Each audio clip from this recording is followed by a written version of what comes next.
Everyone, welcome back to my channel guys. Sorry, मैं कल शाम को एक वीडियो अपलोड नहीं कर पाई और आज से शायद मैं अब डेली एक ही वीडियो अपलोड करा करूँगी।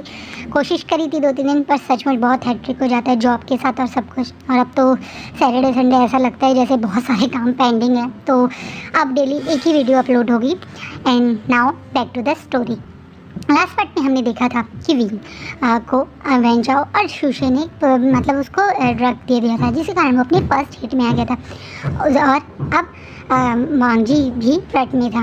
अब आगे विंग और वांगजी करीबन 5-6 दिन बाद होश में आते हैं। सबसे पहले तो विंग को जब होश आता है तो वो काफ़ी ज़्यादा नर्वस हो जाता है, घबरा जाता है, क्योंकि उसे लास्ट का कुछ याद नहीं। हाँ, 5 दिन की बातें याद है, लेकिन उसे हीट कब आई, उसे कैसे आई, उसे कुछ याद नहीं था। जब उसकी मदर आज उसके पास थोड़ा ब्रेकफास्ट लेके पहुंचती हैं तो देखते हैं कि विंग अपनी विंडो के पास खड़ा हुआ है और कुछ सोच में। विंग की मदर बड़े प्यार से उसे बैठाती हैं, उसके सर पे हाथ फिराती है और पूछती, क्या हुआ मेरी बेटी को, क्या हुआ मेरी आइन को, क्यों इतना अपसेट है, क्यों बताओ।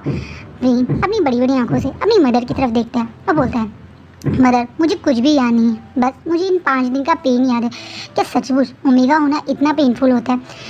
क्या आप और शीजे हर महीने या हर कुछ टाइम में इतने ही पेन से गुजरते हो क्या? इससे अच्छा तो मैं ओमेगा ना होके अल्फ़ा होता। नहीं, पाउट सा फेस बना के बोलता है, क्योंकि सचमुच में ये 5 दिन उसके लिए बहुत ज़्यादा हार्ड रहे थे, बहुत ज़्यादा पेनफुल एक प्रोसेस था उसकी लाइफ का।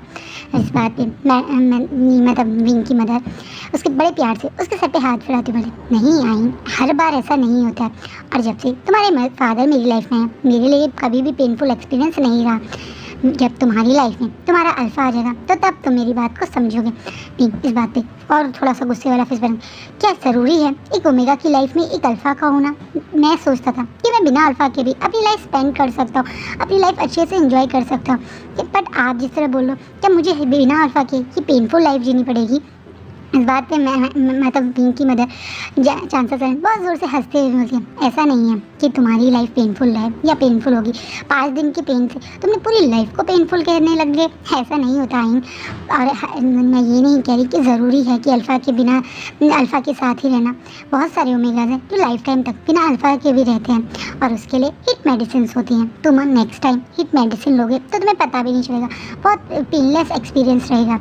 बट जब तक अब तुम्हारी लाइफ में कोई अल्फ़ा नहीं आ जाता, तुम्हें अपनी हिट साइकिल का ट्रैक रखना पड़ेगा। और इतना ही नहीं, तुम्हें मेडिसिन भी लेनी पड़ेंगी जो हमेशा तुम्हारे साथ रहेंगी, हिट सप्रेस मेडिसिन। इस बात पे अपने ज़ोर से गर्दन हिलाता है और अपनी मदर की तरफ देख रहा था, मैं कुछ भी कर सकता हूँ, कुछ भी भूल सकता हूँ, लेकिन अब ये मेडिसिन नहीं भूल सकता। इस पेन को मुझे अब दोबारा कभी बेयर नहीं करना। विंग बड़े परेशान होते हुए कहते, क्योंकि ये बात सच भी है, उसके लिए तो बहुत पेनफुल प्रोसेस था। अब विंग को सडनली एक बात याद आती है और अपनी मदर की तरफ देखते हुए बोलता है, पर मदर मुझे तो सिर्फ हल्का सा जो होश याद है 5 दिन पहले, वो घर पे जब डॉक्टर ने मुझे मेडिसिन दी थी उसके बाद का है, पर उससे पहले मैं तो कॉलेज में था ना। क्या मैं घर कैसे आया, क्या हुआ, मुझे कुछ भी याद नहीं है। प्लीज़ आप मुझे बताओगे? अब मैडम मतलब एक तरीके से मीन्स कि इस क्वेश्चन के बाद ना चाहते हुए भी चांसा सर के चेहरे की एकदम से हाव भाव बदल जाते हैं। वो बहुत ज़्यादा नर्वस, बहुत ज़्यादा घबरा जाती हैं।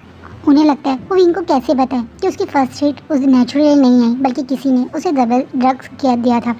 वो फिर भी हिम्मत करके अपने बेटी को सब कुछ बता दें, और जैसे जैसे वो सब कुछ विंग को बता रही हैं, विंग के चेहरे का एक्सप्रेशन भी बदल रहे हैं। उसे पहले बहुत ज़्यादा गुस्सा आता है शूशे और वेंचाओ पे, क्योंकि उसने शूशे पे ट्रस्ट करके वो ड्रिंक पी थी, वेंचाओ पे इसलिए क्योंकि वेंचाओ से वो सिर्फ एक बार मिला था और वेंचाओ ने उसके साथ ऐसा करने के बारे में सोचा। और जैसे मैं मतलब चाचा सहन उसे बताती हैं कि उसे सेव करने वाला लांग वांगजी था, तो उसको एकदम से लांग वांगजी के साथ अब तक की उसकी इंटरेक्शंस हुई बातें याद आती हैं। उसे याद आता है कि उसने लांग वांगजी के साथ कभी कोई अच्छा बिहेव नहीं किया, पर लांग वांगजी ने उसके ऊपर इतनी काइंडनेस दिखाई, उसकी हेल्प करी, उसे सेव किया। कहीं ना कहीं उसे लांग वांगजी के प्रति बहुत रिस्पेक्ट बढ़ जाती है। अभी ये बात सुनने के बाद अपनी मदर की साइड देखता है और बोलता है कि मदर, अगर मेरी हेल्प लांग वांगजी ने की है तो मुझे उन्हें थैंक यू बोलना है। मुझे मुझे सेव करने के लिए एक स्पेशल गिफ्ट देना है। मुझे उन्हें क्या देना चाहिए? मैं जेन्युइनली अपनी मदर से ही क्वेश्चन पूछा, क्योंकि वो एक थैंक यू गिफ्ट या एक तरीके से वांगजी को जो उसने किया उसके लिए कुछ एक होता है ना, अपनी तरफ से आभार जताना चाहता है। उस पर उसकी मदर आराम से बोलती जितना मैं लांग वांग जी को जानती हूँ, वो महंगे गिफ्ट शोशा बिल्कुल पसंद नहीं करते हैं, ये सब हम जानते हैं, लैंग्स ऐसे ही हैं। बट उसके अलावा मैं तुम्हें क्या बता सकती हूँ, तुम खुद सोचो, तुम्हारे तो कॉलेज भी है ना वो, तुमने नोटिस किया होगा उन्हें कोई चीज़ पसंद होगी। इस बात पे विंग को सडनली याद आता है अभी हाल ही में हुए उस एनुअल फंक्शन के बारे में कि लांग वांग जी म्यूज़िक मतलब एक तरीके से सिंगर है, गाना म्यूज़िक में इंटरेस्टेड है। लांग वांग जी तुरंत स्माइल कर रहा था, हाँ मदर मुझे समझ आ गया, मुझे वांग जी के लिए क्या गिफ्ट लेना चाहिए। और विंग एक्साइटमेंट में अपनी बेड से उठ के दौड़ा दौड़ा वॉशरूम जाता है, खुद को चेंज करता है, ड्रेसअप होता है शॉपिंग जाने के लिए और तुरंत अपने मतलब बंगलो से बाहर निकलने वाला तभी उसे अपने फादर की आवाज़ सुनाई देती। वो स्माइल करके अपने फादर की तरफ देखते हैं। उसके फादर पिछले 5 दिन से विंग को लेके बहुत ज़्यादा स्ट्रेस है, यहाँ तक कि वो ठीक से खा पी नहीं रहे। विंग की फर्स्ट सीट रीज़न नहीं था, बल्कि जो विंग के साथ हो सकता था वो रीज़न था। वो एक बार अपने बच्चे से खुद बात करना चाहते थे, पूछना चाहते थे वो ठीक है ना, उसके साथ कुछ गलत तो नहीं हुआ। हर एक फादर जैसे अपने बच्चों के लिए कंसर्न होते ये चांद से भी अपने बेटे के लिए उतना ही कंसर्न थे। इसी कारण वो विंग को स्माइल करता हुआ खुश होता हुआ बाहर जाते थे, थोड़ा मन में रिलैक्स होते हैं और वो दौड़ के विंग के पास मतलब विंग दौड़ के अपने फादर के पास जाते हैं। उसके फादर तुरंत उसे हक करते हैं बड़े प्यार से। विंग ने शायद अपने फादर को उसके फादर से प्यार भी करते हैं, उसकी हर इच्छा पूरी करते हैं, पर ये हक करना ये सब चीज़ें उसके फादर थोड़ा कम करते हैं। लेकिन आज काफ़ी टाइम बाद वो उसे हक कर रहे हैं, ये देख के विंग समझ जाता है कि शायद उसके फादर आज बहुत इमोशनल है, इसलिए वो भी बड़े प्यार से अपने फादर को हक करता है। उसके फादर थोड़ी देर उससे बात करते हैं, पूछते हैं कि वो ठीक है, उस दिन कुछ ऐसा तो नहीं हुआ था, और मतलब उन्होंने जो भी अभी तक किया, जैसे उन्होंने वैन के ऑपरेशन को ऑलमोस्ट बर्बाद कर दिया है, उन्होंने एक तरह से वैन चाओ को जेल पहुँचा दिया है और लाइफ टाइम तक प्रिजन में रहने की पूरी तैयारी कर दी है। इस तरह की बातें जो उन्होंने करा है, और ये सुन के विंग को बहुत खुशी भी होती है। इतना ही नहीं, विंग अपने फादर को शूशे के बारे में भी याद दिलाता है, तो उसके फादर बताते हैं कि शूशे को तो लेंस ने ही अच्छी सबक सिखा दिया, उसे पूरे एक तरीके से यूनिवर्सिटी से निकाल दिया और उसके फादर वैन का ऑपरेशन में ही जॉब करते थे, तो अब तो उसके फादर के और फैमिली को भी पनिशमेंट मिल चुकी है। इस बात पे विंग बोलता है कि पनिशमेंट सिर्फ शूशे और वैन चाओ को मिलनी चाहिए थी, उसकी फैमिली को नहीं मिलनी चाहिए थी। उसकी फैमिली शायद मुझे नहीं लगता कि उन लोगों को सपोर्ट करेगी इस टाइप के काम में। मैं ये बात सुनने के बाद मतलब कि विंग उनकी फैमिली के बारे में अभी भी पॉजिटिव बोल रहे हैं। भी चांसी को खुशी होती है कि शायद पूरी दुनिया उसे प्राइड समझती है, घमंडी समझती है, पैसे उड़ाने वाला अमीर ज़्यादा समझती है, पर विंग दिल से अच्छा है। इसे वो तुरंत बोलते हैं तुम चिंता मत करो, शूशे के फादर और मदर की मैं एक छोटी मोटी जॉब दिलवा दूंगा, लेकिन हाँ शूशे को लाइफ टाइम तक कोई जॉब नहीं मिलेगी और ये मेरी गारंटी है। इस बात पे विंग कहते हैं वो आपकी कॉल है और कह के खुशी से चला जाता है। अब अपने फादर को बताने कि वो लांग वांग जी को एक थैंक यू गिफ्ट देना चाहता है, वो लांग वांग जी के लिए कुछ करना चाहता है। इस बात पे उसके फादर बोलते हैं कि क्यों ना तुम एक बार जिन जोशान से बात करो, क्योंकि जिन जोशान मैंने आपको बताया ना जिन फैमिली एंटरटेनमेंट इंडस्ट्री में ही है, तो विंग को भी एकदम से ये बात याद आती है और तुरंत वहाँ से शॉपिंग मॉल ना जाकर जिन निशान के पास पहुंच जाता है। जिन निशान उसे पूछते हैं कि जिन निशान भी उसे देख के काफ़ी खुश होते हैं, उससे पूछते हैं कि वो क्यों आए, वो सब कुछ बताता है और वो कुछ भी वांग जी के लिए प्लान वहाँ पे से प्लान करके उसके लिए कुछ गिफ्ट लेके वहाँ से निकल जाता है सीधा कॉलेज के लिए, ये सोच के कि वो कॉलेज में आज क्लासेस नहीं लेगा, लेकिन लांग वांग जी से मिलकर थैंक यू ज़रूर बोलेगा। वहीं लांग वांग जी भी आज काफ़ी दिन बाद कॉलेज पहुँचे थे, उन्हें भी रट आ गई थी। दूसरी चीज़ वो मतलब उस दिन के बाद से अपने आप में ही थोड़ा गिल्टी फील करते हैं। उन्हें लगता है कि वो उस समय विंग के लिए जो इस तरह से अट्रैक्ट हो गए थे, विंग के साथ वो जो करने लगे थे, कहीं ना कहीं उन्हें वो नहीं करना चाहिए, क्योंकि वो ऑलरेडी कमिटेड है, अब यानी उनकी गर्लफ्रेंड है, तो वो उस चीज़ के थोड़े गिल्ट में भी थे। लेकिन वो जानते हैं कि वो उस समय का सिनेरियो ऐसा था, थोड़ा सा विंग के हार्मोन्स थे, उसकी हीट रीज़न थी, इस कारण ऐसा हुआ था। वरना वो अगर अपने होश में होते या विंग अपने होश में होता तो वो दोनों ऐसा नहीं करते, वो ये भी अच्छे से जानते। वांग जी काफ़ी दिन बाद कॉलेज आया था, तो जॉयमिन भी उसके से मिलने के लिए काफ़ी एक्साइटेड थे। वांग जी और जॉयमिन इस समय कैंटीन एरिया में ही बैठे हुए हैं। जॉयमिन वांग जी से बोल रही है कि वो चाहती थी कि वो वांग जी के साथ अपनी उसकी रेट में हेल्प करे, कि वांग जी कभी भी उसका वो एक दूसरे के इतने टाइम से गर्लफ्रेंड और बॉयफ्रेंड है, उसके बावजूद भी वांग जी से कभी इनप्रोप्रिएट वे से टच नहीं करता, उसके साथ यानी फिजिकल कॉन्टैक्ट नहीं करता या फिजिकली होने की कोशिश नहीं करता। उस चीज़ के लिए वो वांग जी की रिस्पेक्ट भी करते हैं। ये बात सच है। वांग जी और जॉयमिन काफ़ी टाइम से एक दूसरे के साथ है, करीबन बचपन से ही एक दूसरे को जानते हैं कि उन दोनों को एक दूसरे से शादी होगी, एक दूसरे के मेट बनेंगे। उसके बावजूद भी कभी भी वांगी जैमिन के साथ फिजिकल होने की कोशिश नहीं करता है, क्योंकि एक बहुत बड़ी बात है, अल्फाज और ओमेगा एक दूसरे के साथ फिजिकल होने के लिए ऑलमोस्ट रेडी ही रहते, लेकिन मतलब लांगवांगी ऐसा नहीं है। इस चीज़ को जैमिन अप्रिशिएट करे, लांगवांगी की तारीफ करे, वो जेन्युइन भी है, क्योंकि लांगवांगी ऐसे ही है। लांगवांगी भी जैमिन को समझाते हैं कि उसे दिल छोटा करने की बात नहीं है। जब वो लोग की शादी हो जाएगी तो वो दोनों एक ही दूसरे के साथ अपनी हीट और स्पेंड करेंगे, तो वो इतना ज़्यादा ना सोचे, जो कि बात सच भी है, क्योंकि वांगी की वो गर्लफ्रेंड है तो इस तरह की ही बातें करेगा अपनी गर्लफ्रेंड से। वो दोनों इस बारे में बातें कर रहे थे। वहीं विंग भी कैंटीन एरिया में एंट्री करता है। जब विंग कॉलेज पहुँचने आने वाला था तो उसने जंचा और नीसाइन को कॉल करके इन्फॉर्म कर दिया था। वो लोग उसका गेट पे ही वेट कर रहे थे। इन दोनों ने ही बताया कि विंग को वांगी कैंटीन में है, तो वो दौड़ा वहाँ आ गया। वांगी देख रहा है कि विंग इस समय बहुत ज़्यादा ब्यूटीफुल लग रहा है। उसका फर्स्ट हिट के बाद उसके चेहरे पे एक अजीब सा ग्लो है। सचमुच में विंग पहले से बहुत ब्यूटीफुल है और इस समय उसकी ग्लोइंग स्किल और ज़्यादा उसकी ब्यूटी को इन्हेंस कर रही है। ऊपर से वांगी को इस समय विंग को देखे वो सारे फ्लैशबैक याद आ रहे हैं जो उसने और विंग ने उस दिन स्पेंड किए थे। वो विंग की हाफ न्यूड बॉडी, उन दोनों का उस बाथटब में पैशनेटली किस करना, एक दूसरे को मतलब हक करके रखना, उस सब चीज़ उसे याद आ रही हैं। और ना चाहते हुए विंग का उस समय की वो फेस, वो बॉडी वांगी की आंखों के सामने आ रही है। वांगी ये चीज़ समझ रहा है कि कहीं ना कहीं वो विंग की तरफ अट्रैक्ट हो रहा है, लेकिन उसे ये चीज़ बहुत गलत लग रही है, क्योंकि उसे लग रहा है कि उसे ये चीज़ें किसी और ओमेगा के बारे में नहीं सोचना चाहिए। उसकी फैमिली ने ऑलरेडी उसके लिए जैमिन को पसंद करा हुआ है, वो जैमिन के साथ बचपन से ही है, तो उसे इस तरह के किसी और के बारे में फीलिंग्स आना बहुत गलत है। ये चीज़ें सोच रहा है और अवॉइड भी करने की कोशिश कर, पर सच्चाई ये है कहीं ना कहीं वो अपनी रियल फीलिंग्स से भाग रहा है। वहीं विंग अपनी पूरी बनी टीथ स्माइल लेते हुए, अपनी चार्मिंग से स्माइल लेते हुए वांगी की साइड आ रहा है, तो और भी ज़्यादा ब्यूटीफुल लग रहा है। ये भी कारण है कि वांगी की तरफ ना चाहते हुए मतलब और अट्रैक्टिव फील करा। विंग तुरंत वांगी और जैमिन के पास आके खड़ा होता है। जैमिन को इस तरह से वांगी के पास स्माइल करता हुआ आते देख कर जैमिन को समझ नहीं आ रहा है ये क्या हो गया, क्योंकि जैमिन को अभी तक किसी ने पूरी बात नहीं बताई है। उसका पीछे का कारण ये है कि ये बात कि कोई ज़्यादा जगह ना फैले, उससे विंग की ही बदनामी होगी। यही कारण है कि किसी ने अभी तक ये बात किसी कहीं नहीं बताई, ना कॉलेज में किसी को पता है, ना ही कहीं किसी न्यूज़पेपर में आई है। एक तरीके से पेन कॉर्पोरेशन बर्बाद हो रही है, ये सिर्फ बिजनेस इंडस्ट्री में लोगों को पता है, पर क्यों हो रही है ये बात अभी तक किसी कहीं भी नहीं जाने दे। विंग की एक वो बात है ना, लोग सबसे पहले यही सोचते हैं कि क्या पता ताली दोनों साइड से ही बजती है, क्या पता है विंग ने भी कभी वेंचा होगा, कोई गलत सिग्नल दिए हो, इस टाइप की बातें ना हो। इसी कारण मतलब वी चांसेस ने इस बात का अभी तक कहीं भी पता नहीं होने दिया। जो इसमें इन्वॉल्व हैं सिर्फ उन्हीं लोगों को पता है।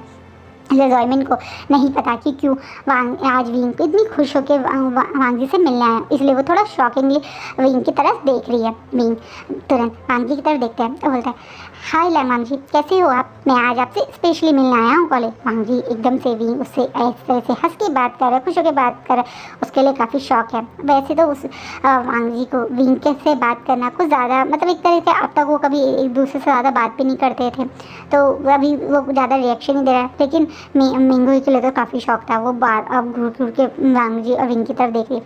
विंग तुरंत अपनी पॉकेट से एक एनवेलप निकाल के वांगी को देता है और बोलता है, ये मेरी तरफ से थैंक यू गिफ्ट है, आपने मेरी हेल्प की थी उसके लिए मैं आपको ये पर्सनली देना चाहता था, इसी कारण आज मैं कॉलेज आया हूँ, प्लीज़ इसे एक्सेप्ट कीजिएगा as a my thank you gift. विंग क्यों इस तरीके से वांगी को एक थैंक यू गिफ्ट दे रहा है, ये भी जैमिन को एक शौक लगता है। पर वांगी पहले विंग की साइड देखता है, फिर उस एनवेलप की साइड देता है, तब बोलता है इसकी ज़रूरत नहीं है, बस इतना ही बोलता है विंग। इससे दोबारा से बोलता है, कैसे ज़रूरत नहीं है? ज़रूरत है, आपने मेरी हेल्प की, मैं आपसे ज़्यादा कभी बात नहीं करता, आप और मैं एक दूसरे के कभी फ्रेंड नहीं थे, उसके बावजूद आपने मेरी इतनी हेल्प की, आज मैं यहाँ सही सलामत खड़ा हूँ, उसके पीछे आप हैं, आपने मुझे सेव किया, इतनी हेल्प की, उसके लिए thank you so much. Please ये मेरा एक छोटा सा एक फ्रेंडशिप टोकन समझिए, एक थैंक यू गिफ्ट समझिए। आज से मैं आपका एक अच्छा दोस्त बनना चाहता हूँ, हमेशा से मैं लोगों से फ्रेंडशिप करने में अच्छा हूँ, लोग बहुत जल्दी मेरे फ्रेंड बन जाते हैं, लेकिन आपसे फ्रेंडशिप करने के लिए आने की मेरे अंदर बहुत हिम्मत आई है, प्लीज़ एक बार मेरा गिफ्ट एक्सेप्ट कर लीजिए। विंग बहुत प्यार से बोलता है। हाँ जी, विंग इतने प्यार से उसे रिक्वेस्ट करते हैं, देख मना नहीं कर पाता, और वो एनवेलप पकड़ लेता है और तुरंत उसे खोल के देखता है, तो बड़ी बड़ी आंखों से शॉकिंगली विंग की साइड देखता है। विंग स्माइल करते देखता है और वांगी तुरंत अपनी सीट से खड़ा होता है और विंग से बोलता है, तुम ये सब एकदम से विंग बोला कैसा लगा? अच्छा लगा ना? अब वांग जी और विंग एक दूसरे के साथ देख रहे हैं। वहीं ज़ायमीन, नी हुसैन और रियांचा समझ नहीं पाते हैं कि ऐसा क्या गिफ्ट दे दिया कि वांग जी इतना ज़्यादा एक्साइटेड हो गया है। वो इतनी स्माइल करता हुआ इतना खुश, मतलब उसके फेस पे एक अजीब सी खुशी है। ज़ायमीन तो अपनी क्यूरियोसिटी को संभाल नहीं पाती और तुरंत बोलते क्या दिया है इसने तुम्हें और किस लिए थैंक यू बोल रहा है ये तुमको? वांग जी बोलता है मैंने विंग की हेल्प की थी उस दिन, उसके बर्थडे वाले दिन। तुम्हें शायद मैं बता नहीं पाया था। एक्चुअली इसके फादर और मेरे पेरेंट्स ने डिसाइड किया था कि मैं इस बारे में ज़्यादा किसी से डिस्कस ना करूँ। एक छोटी सी हेल्प की थी। अच्छा तो क्या गिफ्ट दिया है विंग ने? एकदम से अब नी हुसैन पूछता है। वांग जी बताए विंग ने मेरे लिए मेरे फेवरेट सिंगर का कॉन्सर्ट के टिकट्स दिए। सब लोग शॉपिंग विंग की तरफ देखते हैं। अब विंग स्माइल करते हैं, है ना अच्छी चीज़। वो इसी वीक यानी हमारे यहाँ पे आ रहे हैं तो तुम्हें जाना चाहिए अपनी गर्लफ्रेंड के साथ। मैंने इसमें 2 टिकट किए तुम्हारे और ज़ायमीन के लिए। इस बात पे ज़ायमीन पहले वांग जी की तरफ देखते हैं, अब विंग की तरफ देखते हैं, फिर तुरंत बोलते तुम्हें कैसे पता कि वांग जी का फेवरेट सिंगर यही है? इस बात पे विंग बोलता है कॉमन सेंस। देखो ना इन्होंने इन्हीं का सॉन्ग गाया था अपने कॉलेज एनुअल डे वाले दिन, तो इनके फेवरेट ही तो होंगे। कोई किसी और का सॉन्ग क्यों गाएगा? चांस लगेगा तो अपने फेवरेट सिंगर का ही तो सॉन्ग गाएगा। इसलिए मैंने सोचा क्यों ना इन्हीं का टिकट इनके लिए बुक कर दूँ। विंग ऑलरेडी इस तरीके से वांग जी के म्यूज़िक से कंसर्न करके उसके लिए उसका फेवरेट सिंगर का टिकट आया। वांग जी उसके लिए सचमुच खुश होता है। अच्छा बोलता है थैंक यू सो मच। मैं भी इनका लाइव सुनना चाहता था बट कभी इंटरेस्ट मतलब मौका नहीं मिला। सच्चाई ये है कि मौका की बात नहीं है। वांग जी एक बहुत रिच फैमिली का फैमिली से बिलोंग करता है। उसके लिए एक कॉन्सर्ट का टिकट करना कोई बड़ी बात नहीं, लेकिन सच्चाई ये है कि उसके अंदर हिम्मत ही नहीं होती थी। वो सोचता था कि कॉन्सर्ट में क्या करेगा, क्योंकि उसे एक वो होता है ना इंसान के अंदर वो कॉन्फिडेंस नहीं होता किसी चीज़ को करने का। कई बार वो चीज़ें अवॉइड करते हैं। वो वाला हाल है वांग जी का। वो कर भी सकता है जो काम वो नहीं कर पाता, उसके अंदर वो कॉन्फिडेंस ही नहीं आ पाता है। कुछ शाई टाइप के जो लोग होते हैं उनके साथ ही होता है लाइक। तो वो नहीं बेचारा जा पाया था। वहीं ज़ायमीन जब सुनती है कि उसके लिए इतने अच्छे बड़े इतने कॉन्सेप्ट का टिकट लाया है वांग जी, वो विंग, तो वो भी उसको थैंक यू बोलती है और तुरंत वांग जी के हाथ से वो टिकट लेके खुशी से उस टिकट्स को देखने लगती है। वांग जी तुरंत बोला पर तुम मतलब तुम मेरे लिए स्पेशली टिकट लेने गए, पर क्यों इतना सब कुछ करने के लिए तुम्हें ज़रूरत नहीं थी। विंग बोलता है आप भी तो मेरे लिए इतना सब कुछ करा, उसके लिए बनता था। तो चलो ये हमारी फ्रेंडशिप की एक नई शुरुआत ही समझिए। हम सब चलेंगे, ये आप दोनों का टिकट है और हम तीनों का टिकट भी मैंने कर लिया है। इस बात में न्यूज़ है और जंजा विंग को देखकर शॉकिंगली। वहीं ये चीज़ ज़ायमीन को अब गुस्सा दिला तुमने अपना और बाकी लोगों का टिकट क्यों करा? तुम्हारा फेवरेट सिंगर थोड़ी है, वो तो वांग जी का फेवरेट सिंगर है, मैं उसके साथ जा सकती थी।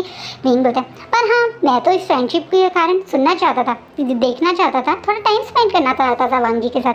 क्यों तुम नहीं चाहते क्या मैं तुम्हारे साथ चलूँ? विंग ये वांग जी की तरफ देखते हुए पाउटी फेस बनाते हुए पूछता है।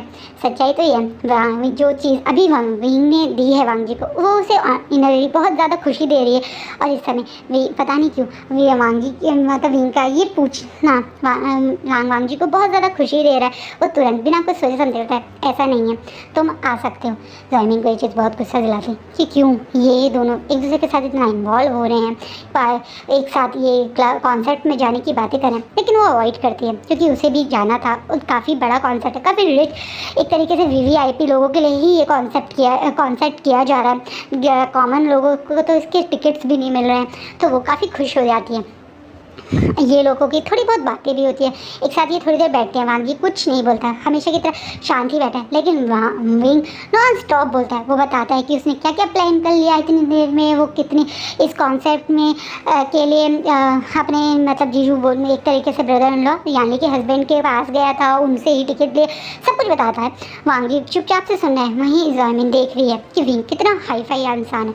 वो ये भी देख रही है कि किस तरीके से विंग के बड़े बड़े लोगों से एक कॉन्टैक्ट है, कैसे उसके लिए जो कॉन्सर्ट के टिकट लोगों के लिए करना बहुत मुश्किल है, वो एक दिन मतलब कुछ ही देर में उसने 5 टिकट कर लिए। तो उसे लग रहा है कि विंग से उसके अंदर जो नफरत है वो उसे छुपा के रखेगी और अभी विंग के साथ एक फेक फ्रेंडशिप मेंटेन करने की कोशिश करेगी, ताकि वो विंग की इस मतलब लोगों के जो इसके कॉन्टेंट है, लोगों को जो ये जानता है उस चीज़ का फ़ायदा उठा सके। इसे वो भी स्माइल करते हुए विंग की से बातें कर रही है। तो विंग से जानने की कोशिश कर रही है कि विंग और किन किन लोगों को जानता है। वहीं नी हुसैन को इस तरीके से ज़मीन का एकदम से विंग से सल्यूट होना, एकदम से विंग से बातें करना कुछ ज़्यादा पसंद नहीं आया, लेकिन वो अवॉइड कर रहे हैं। यानी इन पांचों का एक छोटा सा ग्रुप बन गया, जिसमें पहले बहुत ज़्यादा मतलब एक तरीके से बहुत ज़्यादा बातें या चैट वैट नहीं होती, लेकिन हाँ टाइम स्पेंड अच्छा होता है। ये सारे लोग एक साथ कॉन्सर्ट में जाते हैं, हाँ अच्छे से एंजॉय करते हैं। वहीं देखता है कि वांग जी की आंखों में एक अजीब सी चमक है, एक अजीब सी खुशी हो रही है अपने फेवरेट सिंगर को लाइव सुनने में। और जहाँ बाकी सब लोग सिर्फ एंजॉय कर रहे हैं, डांस कर रहे हैं, वहीं वांग जी तो जैसे हर चीज़ को ऑब्जर्व कर रहा है, हर चीज़ को मेमोराइज कर रहा है, हर चीज़ को जैसे अपने आँखों से अपने दिमाग में, अपने दिल में उतार देना चाहता है। विंग ये चीज़ देख सकता है। विंग को भी लग रहा है कि शायद वांग जी म्यूज़िक को लेकर बहुत ज़्यादा पैशनेट है, उसे म्यूज़िक बहुत ज़्यादा पसंद है और वो ये चीज़ इस एक छोटे से कॉन्सेप्ट में मतलब एक साथ अटेंड करने से समझ चुका है। वहीं ज़मीन जब देखती है कि विंग जब वहाँ पहुँचता है तो किस तरीके से सब लोग उसे स्पेशल वेलकम कर रहे हैं, तो वो अब विंग के साथ ज़्यादा टाइम स्पेंड करने लगी है। वो विंग से ज़्यादा बातें करने लगी है। उसने विंग के साथ अपने नंबर चेंज कर लिया है, चैट्स भी करनी शुरू कर दिए। धीरे धीरे इन लोगों इस तरीके से टाइम स्पेंड हो रहा है। इस कुछ टाइम में यानी इन कुछ महीनों में देखिए जब विंग और ये सब लोग टाइम स्पेंड कर रहे हैं, तो धीरे धीरे विंग वांग जी को इंकरेज कर रहा है उसके म्यूज़िक करियर के लिए। शुरुआत में ज़मीन इस चीज़ पर ध्यान नहीं देती, ये सोच के कि बस ऐसे ही डिस्कस कर रहे हैं, लेकिन आज ज़मीन को एक बहुत बड़ा झटका लगता है जब ये सब लोग एक साथ कैंटीन एरिया में बैठे थे। तो विंग वांग जी से बोलता है, रंजा अगर तुम चाहो तो मेरे ब्रदर इन लॉ हाल ही में एक बड़ी म्यूज़िकल एल्बम लॉन्च करना चाह रहे हैं, जिसमें वो काफ़ी सारे न्यू कमर्स के सॉन्ग्स भी रिकॉर्ड करना चाह रहे हैं। तुम चाहो तो मैं तुम्हारे बारे में उनसे बात कर सकता हूँ। इस बात पे वांग जी तुरंत बोलता है, नहीं तुम अब मेरे लिए कोई भी एक तरीके से सोर्स नहीं लगाओगे। हाँ तुमने अच्छा किया जो मुझे बता दिया कि इस तरीके से फ्रेशर्स को एक चांस दिया जा रहा है, न्यू कमर्स को एक चांस दिया जा रहा है। मैं बिना तुम्हारे सोर्स के उस एल्बम के लिए ऑडिशन देने ज़रूर जाऊँगा, लेकिन तुम बिल्कुल भी अपने ब्रदर इन लॉ से इस बारे में बात नहीं करोगे। वहीं जब एक तरीके से ज़मीन को पता चलता है कि वांग जी अभी तक उस म्यूज़िक के उस चक्कर से बाहर नहीं आया और अब तो वो ऑडिशन देने जाने की बात कर रहा है, तो उसे काफ़ी शौक लगता है, क्योंकि उसे अच्छे से याद है कि क्या बोला था लान कुरैन ने। अगर वांग जी ने इस म्यूज़िकल करियर के बारे में सोचा तो वो वांग जी को लैन के नाम मतलब एक तरीके से लैन फैमिली से निकाल देंगे और वांग जी को ज़ीरो से स्टार्ट करना पड़ेगा। ये सोचते उसे घबराहट हो रही है और तुरंत वांग जी को रोकते हुए कहते, ये तुम क्या बोल रहे हो, तुम ऑडिशन देने जाओगे? पर क्यों? जब विंग तुम्हारी हेल्प कर रहा है तो कर लो ना, तुम्हारा भी सपना पूरा हो जाएगा, तुम्हें भी एक बार मौका मिल जाएगा अपने सपने को जीने का और कुछ ज़्यादा मेहनत भी नहीं करनी पड़ेगी। अंकल भी गुस्सा नहीं होंगे, पर अगर तुम ऑडिशन दोगे तो अंकल गुस्सा होंगे, उन्हें लगेगा कि तुमने उनकी बात को काट के करियर को मतलब म्यूज़िकल करियर को चूज़ करना ज़्यादा बेटर समझा। इस बात पे वांग जी तुरंत ज़मीन की तरफ देखता है और बोलता है, क्योंकि यही बात सच है, तुम अच्छे से जानती हो, अगर मैं इस करियर के लिए बढ़ूंगा तो मैं ज़ीरो से ही शुरू करूंगा, सोर्स लेके। अगर मुझे करियर बनाना ही होता तो मैं पहले ही अंकल से बात करने से पहले ही ब्रदर या अपने ही फ्रेंड से बात करके ऐसा कर लेता, लेकिन मैं अपने आप को एक फेयर चांस देना चाहता हूँ, देखना चाहता हूँ क्या सचमुच में मैं इस काबिल हूँ भी या नहीं। विंग अब जो वांग जी के सपोजिंग कर रहा है, ये बात सुन के उसके मन में वांग जी के लिए और रिस्पेक्ट बढ़ जाती है कि वांग जी कितना ज़्यादा एक तरीके से कह सकते हैं अच्छा पर्सन है। वो बाकी लोगों की तरह अपनी पोजीशन या अपने पैसे का फ़ायदा उठा के नहीं जाना चाहता। बड़े आराम से वो बड़े बड़े म्यूज़िकल लोगों से, इवन जिन कॉर्पोरेशन से डायरेक्ट भी इन्वॉल्व हो सकता है, क्योंकि वो मानो या ना मानो लैंड कॉर्पोरेशन बहुत बड़ा नाम है और जिन कॉर्पोरेशन का अगर मतलब जिन कॉर्पोरेशन में लैंड हायर खुद आएगा, इंटरेस्ट होगा अपना करियर बनाने में, तो क्यों नहीं वो मना करेंगे, मतलब क्यों वो मना करेंगे, वो तो तुरंत हाँ कर देंगे ना। लेकिन उसके बावजूद भी वांग जी एक फेयर चांस, यानी जैसे लोग होते हैं ऑडिशन देना, सबके बीच में कंपटीशन करके आगे आना, अपने स्किल्स को एनहेंस करना, अपनी स्किल्स को कंपेयर करना, वो ये चाहता है। वो सिर्फ एक तरीके से बिना ये सब करे डायरेक्ट अपनी एल्बम लॉन्च नहीं करवाना चाहता। तो विंग को इस चीज़ में काफ़ी वांग जी के लिए रिस्पेक्ट बढ़ जाती है। है, लेकिन ज़ैमिन बहुत ज़्यादा नाराज़ हो जाती है। वो गुस्से में वहाँ से उठ के अपने घर चली जाती है और घर आके ज़ोर ज़ोर से सामान इधर उधर पटकने लगती है। उसे बहुत ज़्यादा स्ट्रेस हो रहा है। उसे लग रहा है कि अब कुछ टाइम में इनकी ग्रेजुएशन पूरी होने वाली है। हाँ, इनकी मतलब इन लोगों लांग वांग जी और ज़ैमिन सीनियर है ना विंग से, तो विंग का तो भी 1 साल बाकी है, लेकिन इन लोगों का तो अभी कुछ ही महीने रह गए। उसे स्ट्रेस हो रहा है कि ग्रेजुएशन के बाद वो क्या करेगी। हाँ, उसके फादर ने एक अच्छा बिजनेस सेटअप कर लिया लैंग यूनिवर्सिटी के पास में। उनका अच्छा खासा एक तरह से शोरूम बन गया है जिसमें अच्छी खासी प्रॉफिट मेकिंग कर रहे हैं उसके फादर। पर उसके बावजूद उस प्रॉफिट से उसका कोई फ़ायदा नहीं है। वो एक बहुत लग्जरियस लाइफ जीना चाहती है, वो बड़ी बड़ी जगह घूमना चाहती है। इतना ही नहीं, उसने तो प्लान भी कर लिया था कि जी वो लान कुरैन से बात करेगी कि वांगजी के साथ उसका भी एक तरीके से फॉरेन यूनिवर्सिटी में एडमिशन कर दे, जिसके कारण वो बाहर जाके लांग वांग जी के साथ ही MBA करेगी, बड़ी दूसरे मतलब एक इंटरनेशनल यूनिवर्सिटी में पढ़ेगी, फॉरेन में लाइफ जीना लगेगी। वो इस तरह के ड्रीम देख चुकी थी।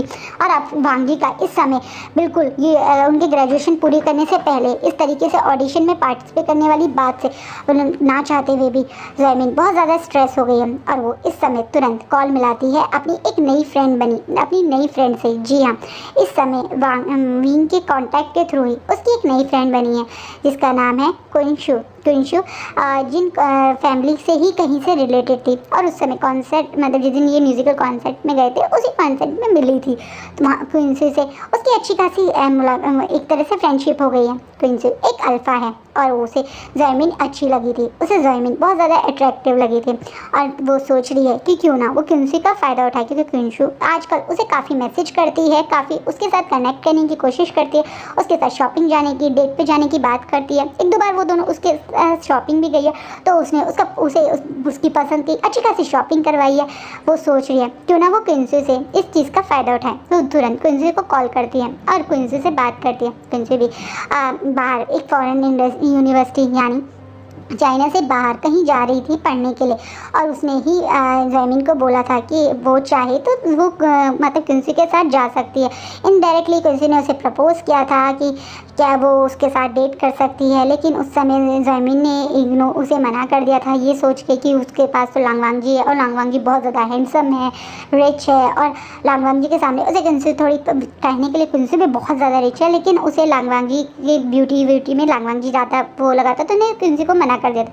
लेकिन अब जब उसे लग रहा है कि कहीं वो ऑडिशन में चला गया, लैन फैमिली ने उसे निकाल दिया, तो उसका मौका ना चला जाए, इसलिए वो लांग वांग जी को चीट करके यानी उसे धोखा देके क्विंशु के प्रपोजल को हाँ कर देती है। वो आज क्विंशु से मिलने की बात करती है और वो उससे मिलने स्पेशल डिनर पे जाती है। स्पेशली रेडी होकर वो क्विंशु को बोलती है कि वो लांग वांग जी को पसंद नहीं करती, बस वो लांग वांग जी के साथ रह रही है क्योंकि उसकी मदर ने लांग वांग जी के साथ उसकी शादी फिक्स कर दी थी और वो अपनी मदर की वर्ड्स के साथ बंधी हुई है। वो नहीं चाहती कि वो लांग वांग जी से साथ रहे, अंग्रेजी से शादी करे।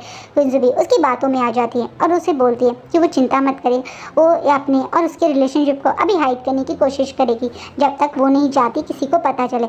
इतना ही नहीं, वो जब एक तरीके से ज़ैमिन क्विंशु को ये भी बोलती है कि वो क्विंशु के साथ फ़ॉरेन जाना चाहती है, लेकिन उसके पास पैसे नहीं हैं, उसके फादर ये अफोर्ड नहीं कर सकते और वो उसे वहीं जाना पड़ेगा जहाँ लांग वांग जी का एडमिशन होगा। वो एक तरीके से नाटक करती है, ऐसे दिखाती है कि वो नहीं चाहती थी लांग वांग जी के साथ जाना, लेकिन उसकी मजबूरी है। क्विंशु भी उसकी बातों में आ जाती है और वो उसे प्रॉमिस कर देती है कि वो चिंता ना करे, वो अपनी यूनिवर्सिटी में ही उसके एडमिशन का सारा इंतज़ाम कर देगी। इतना ही नहीं, वो उसे अपने साथ खुद ले जाएगी, वहाँ रहने का खर्चा भी वो ही उठाएगी। वहाँ इस बात पे ज़मीन थोड़ा सा ना करते हुए तुरंत अग्री हो जाती है और डिसाइड करती है कि वो अपने फादर से ये नहीं बताएगी कि वो क्विंशु के थ्रू जा रही है। वो यही बताएगी कि उसकी एक तरीके से स्कॉलरशिप हो रही है और वो स्कॉलरशिप के थ्रू जा रही है। वो ये भी डिसाइड करती है कि वो एक तरीके से बैकअप प्लान है। वो वेट करेगी, अगर लांग वांग जी ने ऑडिशन नहीं दिया तो लांग वांग जी के साथ ही जाएगी, लेकिन अगर ऑडिशन दे दिया तो वो क्विंशु के साथ चली जाएगी।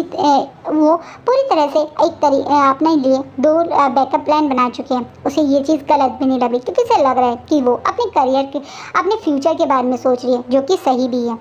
और आज का फैन फिक्शन यही रुकता है। सो गाइज, आपको क्या लगता है लांग वांग जी सचमुच में ऑडिशन में जाएगा, और अगर जाएगा जाएगा तो क्या लानकुरैन उसे लैन फैमिली से निकाल देंगे? और विंग किस तरीके से लांगवाग जी की लाइफ में अब जैसे इन्वॉल्व हो रहा है आगे, उसके और लांगवाग जी के रिलेशनशिप में क्या डेवलपमेंट होगी, ये भी प्लीज़ आप आगे देखिएगा। एंड आई होप आपको मेरा फैन फिक्शन अच्छा लग रहा हो। मेरे चैनल को सब्सक्राइब कीजिए अगर नहीं किया है, वीडियोस को लाइक कीजिए, और प्लीज़ प्लीज़ प्लीज़ अगर आपको मेरे वीडियोस पसंद आती हैं तो प्लीज़ एक लाइक किया कीजिए। Thank you.